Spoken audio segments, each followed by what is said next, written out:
Aksi sodomi dilakukan seorang pelajar di Kabupaten Malang terhadap bocah yang masih di bawah umur. Dalam aksinya, pelaku melakukan pendekatan dengan membelikan berbagai kebutuhan sekolah korban. Diduga pelaku memiliki kelainan seksual, suka sama jenis sejak masih duduk di bangku sekolah dasar. Tindakan asusila ini dilakukan MAR asal Desa Trenyang, Kecamatan Sumber Pucung, Kabupaten Malang. Pelaku yang diketahui masih berstatus pelajar sebuah SMK ini melakukan sodomi terhadap tetangganya sendiri yang masih di bawah umur. Ia ditangkap Unit Perlindungan Perempuan dan Anak atau UPPA Satreskrim Polres Malang setelah orang tua korban melaporkan perbuatan tidak terpuji pelaku. Dalam menjalankan aksinya, pelaku melakukan pendekatan dengan cara membelikan berbagai kebutuhan sekolah korban. Setelah berhasil melakukan pendekatan, pelaku kemudian mengajak korban masuk ke dalam kamar untuk melampiaskan nafsu bejatnya. Ajakan pelaku sempat ditolak korban, namun karena pelaku terus memaksa, akhirnya korban menuruti ajakan pelaku. Selama sekitar 3 bulan hubungan sesama jenis ini terjalin, pelaku sudah 4 kali melakukan sodomi terhadap korban. Dari hasil pemeriksaan petugas, pelaku diduga memiliki kelainan seksual suka sesama jenis sejak masih duduk di bangku sekolah dasar. Selain menangkap pelaku, petugas juga mengamankan sejumlah barang bukti yang dipakai pelaku untuk menjalankan aksinya. Akibat perbuatannya, pelaku dijerat pasal 82 Junto 76E Undang-Undang Nomor 23 Tahun 2002 tentang perubahan Undang-Undang Nomor 35 Tahun 2014 tentang perbuatan cabul terhadap anak dengan ancaman maksimal 15 tahun penjara. Tersangka kira-kira bulan November 2020 itu berkenalan dengan korban. Waktu itu mulai mendekati korban yang korban ini umurnya baru 15 tahun, ya. Korban umur 15 tahun, warga di Sumber Pucung, tidak usah kita sebutkan namanya, ya. Tapi ya pokoknya tersangka ini seperti melakukan upaya pendekatan, bagaimana seorang laki-laki kepada seorang perempuan agar perempuan ini tertarik kepada dia. Jadi semacam misalnya si korban ini minta dibeliin barang apa gitu, sudah dibeliin alat sekolah, kemudian dibeliin tempat terakhir ini dibelikan buku ini ya, Korea. Beli buku kamus Korea. Nah, kejadiannya itu di akhir bulan November 2020, si korban minta dibelikan kamus ini, akhirnya sama si tersangka dibelikan, kemudian si korban disuruh ke rumahnya, kemudian diajak ke kamarnya, kemudian serahkan kamus itu. Tapi setelah itu ada upaya dari si tersangka untuk melakukan upaya perbuatan asusila kepada si korban. Yanto Yanjung melaporkan. Keluarga jenazah pasien COVID-19 di Kota Malang mengamuk dan memukul petugas pemulasaraan saat hendak dilakukan pemakaman jenazah COVID-19. Keluarga pasien mengamuk karena petugas salah mengambil jenazah di rumah sakit. Salah jenazah. Inilah video yang direkam warga dan viral di sejumlah media sosial. Dalam rekaman video tersebut, keluarga pasien marah dan memukul petugas pemulasaraan saat hendak dilakukan pemakaman jenazah pasien COVID-19 yang meninggal di Rumah Sakit Dr. Saiful Anwar, Kota Malang. Keluarga pasien marah karena yang hendak dimakamkan di pemakaman umum Kasin, Klojen, Kota Malang, bukan jenazah keluarga mereka yang meninggal. Noval, salah satu putra dari pasien COVID-19 yang meninggal, mengatakan bahwa awalnya saat peti jenazah datang, semua keluarga melakukan sholat jenazah. Setelah dilakukan sholat dan akan dimasukkan ke liang lahat, pihak keluarga baru mengetahui jika jenazah yang akan dimakamkan bukan ayahnya, karena nama di peti jenazah berbeda. Pihak keluarga kemudian marah dan spontan melakukan penganiayaan terhadap petugas pemulasaraan COVID-19. Waktu turun, kami pihak keluarga belum mengetahui. Kan sempat juga disolatkan. Tapi masih belum mengetahui kalau perihal jenazah itu tertukar. Soalnya kan dari pas waktu menyolatkan juga posisi peti sama yang sholat itu kan sejajar. Jadi tulisan nama itu nggak terlihat jelas. Akhirnya pas waktu peti mau diturunkan ke liang kubur, saya kan ada di posisi yang agak tinggi. Jadi otomatis saya melihat nama peti itu kok bukan nama bapak saya. Nah, jadi nama peti itu nama jenazah lain. Terus akhirnya saya coba bilang ke keluarga, ini kok bukan nama bapak, nama jenazah lain. Akhirnya lah di situ timbul spontanitas emosi gitu, Mas. Sementara pihak Rumah Sakit Saiful Anwar Malang mengakui adanya kesalahan pengambilan jenazah. Pihak rumah sakit mengaku bahwa kesalahan pengambilan dilakukan oleh petugas pemulasaraan karena dari rumah sakit identitas jenazah sudah ada pada peti jenazah. Sementara, akibat keluarga pasien yang mengamuk dan berujung pada penganiayaan petugas pemulasaraan, Noval, putra almarhum dijemput oleh petugas kepolisian Polresta Malang Kota. Petugas pemakamnya adalah PSC Kota Malang, kan gitu kan? 1, 2, 3, 4, 5. Nomor 1, nomor 2 sudah aman. Nomor 3, 4, 5, 6. 3, 4, 5, 6 ya, garis bawah 3, 4, 5, 6. Nomor 3 dan nomor 5 ini satu lokasi di pemakaman Sukun. Sehingga PSC Kota Malang pingin sekali jalan, mungkin gitu ya, sehingga efektif satu kali jalan. Nah, dari situ keluarga jenazah nomor 4 ini itu nggak terima karena ini saya duluan yang selesai pemulasaran, saya duluan, listnya juga saya duluan. Kenapa yang didahulukan Sukun? Tapi alasan PSC biar efisien. Oke, diterima. Di situ sudah sedikit ada beda pendapat sehingga situasinya panas. Nah, setelah di Sukun selesai, 3 dan 5 tadi selesai, PSC kembali ke RSA untuk harusnya mengambil jenazah nomor 4 untuk dimakamkan di Kasin, ya.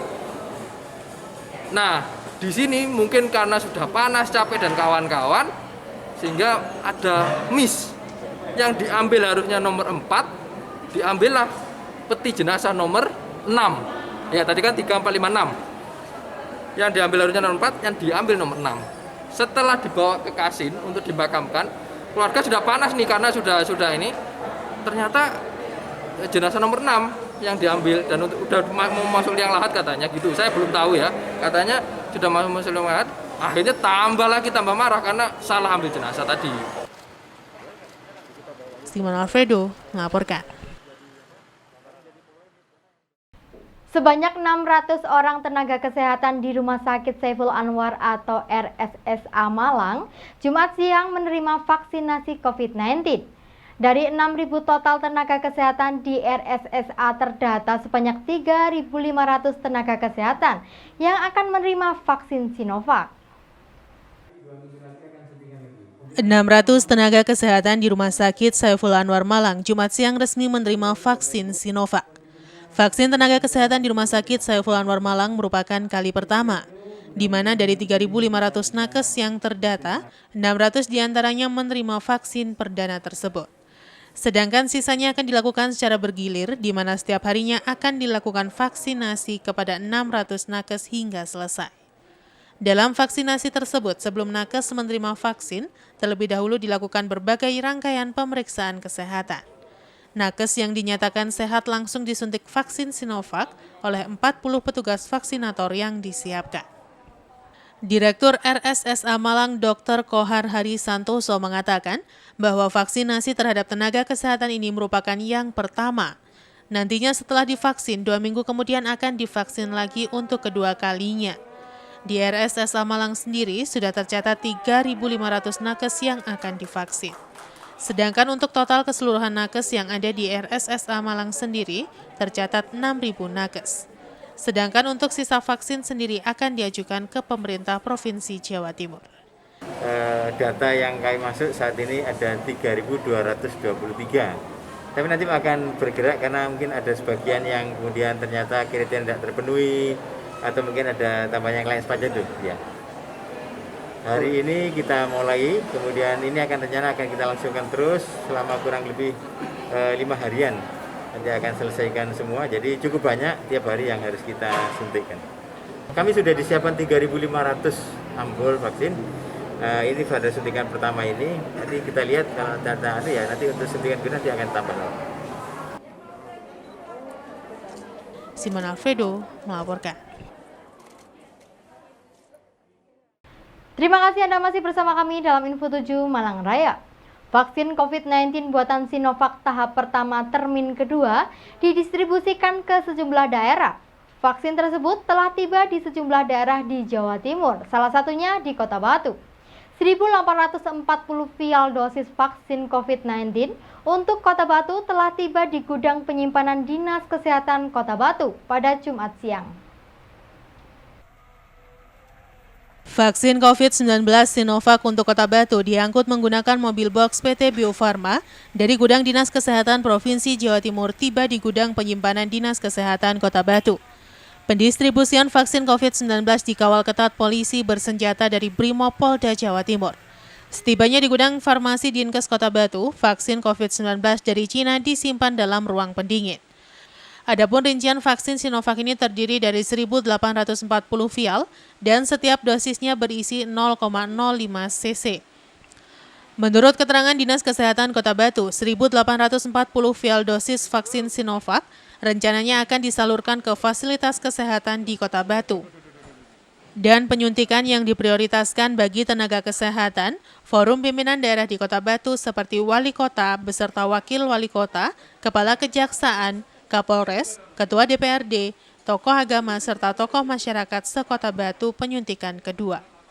Rencananya jadwal vaksinasi kedua vaksin COVID-19 akan dilakukan setelah vaksinasi COVID-19 termin pertama selesai. Untuk pelaksanaan vaksinasi COVID-19, pemerintah Kota Batu melalui Dinas Kesehatan tetap akan menyiapkan vaksinator 70 orang. Sementara penyuntikan perdana untuk forum pimpinan daerah akan divaksin oleh para dokter spesial. Hari ini untuk dropping kedua di Kota Batu dikirimkan oleh Dinas Kesehatan Provinsi Jawa Timur sebanyak 1.840 vial. Jadi ini ditujukan nanti untuk 920 orang nakes.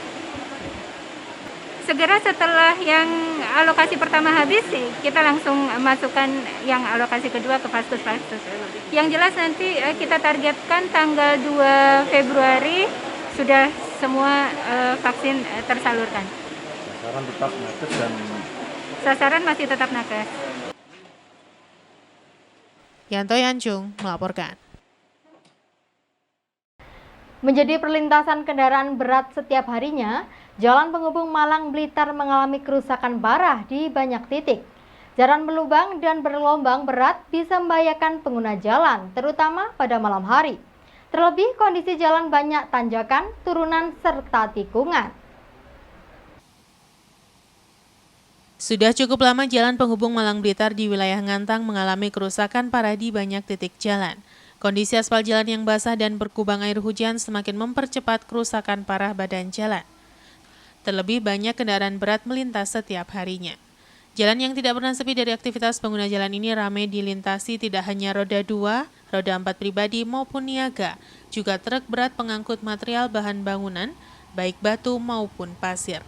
Perbaikan jalan dengan pembetonan lumayan membantu tetapi baru di beberapa titik dan masih banyak titik lainnya yang perlu segera ada perbaikan kembali. Akibatnya aktivitas pengguna jalan terganggu dan jalan bisa membahayakan para pengguna jalan, khususnya pengendara sepeda motor akibat jalan berlubang, bergelombang parah dan basah. Menurut salah seorang warga menjelaskan, di sepanjang jalan Sidodadi sampai Pagersari Ngantang ini juga terdapat tebing tanah yang tidak jarang terjadi longsoran sehingga harus diwaspadai ketika melintas pada saat hujan turun. Di lokasi ramainya aktivitas kendaraan berat truk pengangkut material bahan bangunan menjadi salah satu penyebab kerusakan jalan. Banyak pihak berharap jalan penghubung ini segera ada perbaikan, mengingat pada musim penghujan kerusakan jalan akan semakin parah dan bisa semakin mengganggu aktivitas para pengguna jalan. Itu rusaknya sudah berapa lama Pak kira-kira? 2 tahun. 2 tahunan Pak ya. Berarti ini menghubungkan Malang ke ya, Blitar. Blitar. Tapi ramai yang melintas Pak ya? Ramai. Setiap hari? Ya. Jam berapa biasanya Pak? Ya jam ya. Pagi sampai malam? Ya. Malam jam 12. Masih ada yang melintas? Masih ada? Jam 1, jam 3. Pak, truk-truk besar banyak melintas Pak ya? Ya, ini dump truk.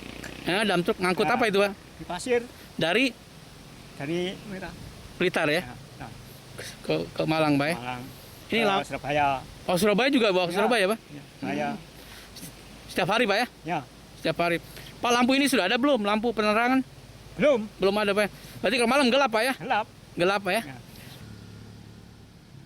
Iwan Hikmawan melaporkan. Terima kasih Anda masih bersama kami dalam Info 7 Malang Raya. Menyatukan kontribusi para peneliti dunia terkait permasalahan ekonomi dan penyelamatan kegagalan sektor ekonomi, bisnis, dan social science akibat pandemi COVID-19, Fakultas Ekonomi dan Bisnis Unisma kembali menyelenggarakan Aisebus ketiga. Kegiatan ini diikuti oleh 11 negara dan 4 pembicara dari Amerika, Korea Selatan, dan Australia. Untuk Aisebus ketiga ini mengambil tema Entrepreneurial Finance in the Era COVID-19 Pandemic. Kegiatan ini dilaksanakan secara daring dan diikuti oleh para peneliti dari 11 negara, diantaranya Amerika, Korea Selatan, Australia, Jepang, Brazil, Uzbekistan, dan Brunei Darussalam, serta menghadirkan 4 pembicara dari Amerika, Korea Selatan, dan Australia. Kegiatan Aisebus ketiga ini dikemas secara virtual dalam format call of paper, dibagi dalam sesi pleno, di mana pembicara akan memberikan ceramah ilmiah di bidang keahlian masing-masing, dan sesi paralel, peserta mempresentasikan paper secara oral dalam sesi paralel. Paper yang terseleksi akan diberi kesempatan terbit pada jurnal partner yang bereputasi. Aisebus menggandeng 11 jurnal partner berskala internasional yang terindeks Scopus. Pada acara pembukaan dalam sambutannya, Dekan FEB Unisma Nurdiana SMSI berharap dari hasil Aisebus ketiga ini akan memberikan inspirasi kepada para akademisi dan peneliti untuk mencapai dampak lebih besar dalam pengembangan ilmu pengetahuan di bidang ekonomi, bisnis, dan social science. Sementara itu dalam sambutannya, Rektor Unisma Profesor Dr. Haji Maskuri MSI menyampaikan bahwa kegiatan conference ini sebagai upaya internasionalisasi institusi dalam mencapai world class university. Acara dilanjutkan dengan pemukulan gong oleh rektor dan penyerahan piagam kepada rektor, peserta, dan pelaksana kegiatan. Acara dilanjutkan dengan kegiatan konferensi yang dipandu oleh para dosen FEB Unisma dengan pembicara pertama Profesor Thomas Cemanur dari Carroll School of Management Boston College. Dalam paparannya, Profesor Thomas menyampaikan tentang peran pemodal Ventura sebagai penggerak kewirausahaan baru di Amerika Serikat, khususnya di masa pandemi COVID-19 agar perusahaan sustainable. Hari ini Fakultas Ekonomi Malang menjalankan konferensi yang ketiga kalinya, International Conference, yaitu International Conference Economic Business and Social Sciences. Pada kali ini karena dilaksanakan di masa pandemi, sengaja kami mengambil tema tentang finance in the pandemic COVID-19 era. Kenapa kita lakukan? Pada intinya konferensi ini kita ingin menyatukan kontribusi dari peneliti di seluruh dunia, bagaimana mereka itu memberikan kontribusi menyelesaikan problem-problem di bidang ekonomi, bisnis, and social sciences supaya mereka bisa memberikan kontribusi untuk penyelamatan kegagalan dari sektor bisnis yang memang terindas dengan adanya pandemi COVID. Nah, sengaja memang kami katakanlah mengundang keynote speaker yang memang pakarnya di bidang behavior finance, behavior accounting, kemudian juga di bidang pasar modal. Nah, disitulah sektor-sektor yang memang sangat terimbas dengan adanya pandemi COVID. Dengan adanya hasil riset beliau, itu akan dijadikan sebagai pijakan bagaimana nanti menyelesaikan problem-problem yang muncul di dunia global terkait dengan adanya pandemi COVID. Nah, kami saat ini telah mengumpulkan peneliti dari 11 negara dan semua rata-rata juga mengambil tema tentang pandemi COVID, entah itu di bidang sektor mikro, entah itu nanti di bidang pasar modal, entah nanti di bidang pariwisata. Nah, itu semuanya memberikan kontribusi pada negara-negara masing-masing yang memang terimbas problem itu dan nantinya ke depan kepada sektor yang ada di dunia. Kami berharap dengan adanya conference ini betul-betul bisa memberikan kontribusi terbaik bagaimana menyelesaikan problem sektor ekonomi, bisnis, social science dari sisi karena efek pandemi COVID-19. Iwan Dikmawan melaporkan.